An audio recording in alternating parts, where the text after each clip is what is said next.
yun nga guys, ito na yung ating pinapaitan or sinanglaw sa Ilocano guys. Yan. And pasensya na at malabo. Malabo pa sa ayan guys. Ayan nga, ginisa natin sa bawang, sibuyas, luya guys, at may kamatis. Yan. At yan nga guys, sinunod natin nilagay yung laman. Yan, saka mga laman loob. Yan, mga walang utang na loob. Yan, saka nilagyan ng tubig. Yan, saka hayaan natin kumulo at lumambot yung karne guys. At eto na nga siya guys, kumukulo na siya. Yan. Pasensya na talaga at malabo. Malabo pa sa ha. So yan guys, yan, halo-halo natin. At yan nga. Yan, nakikita nyo may tinidor yan guys. Nilagay namin style Ilocano guys para madaling lumambot yung laman guys. Yan. Yan. Malabo pa sa mata ko talaga.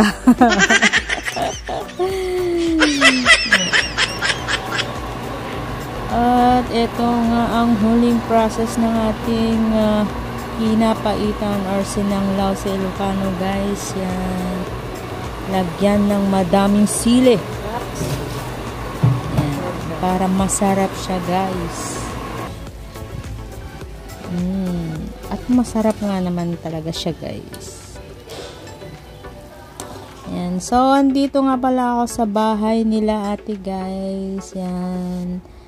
Ang aliwalas lang ng ating paligid. Bali, napapalibutan sila ng madaming puno, iba't ibang klaseng puno at halaman ng bahay nila guys. Yan. May tanglad, buko, kaimito, yan, mangga. Yan. Meron din silang anong tawag dito, dragon fruits ba yun? Yan, saging. Tapos may guava, apple, mangga. Yan, may siniguelas, may makopa, avocado. Iba't ibang klaseng prutas guys. At dito nga sila sa tabing guys, bukid. Yan. So mahangin dito guys. Yan. Yun pala yung mga gabi na niluto natin nung isang araw guys. Dito natin kinuha. So yan na nga guys ang ating pinapaitan or sinanglaw sa Ilocano guys. Yan with madaming sili.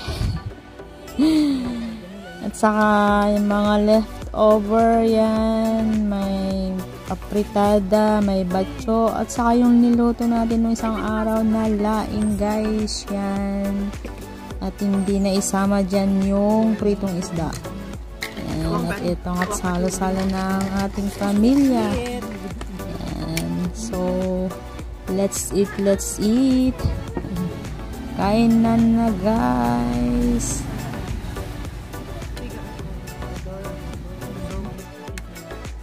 Thank you for watching. Bye. Daing. Sarap yan na. Oh, mo dito ng abang mo. Ayaw nga pala yun.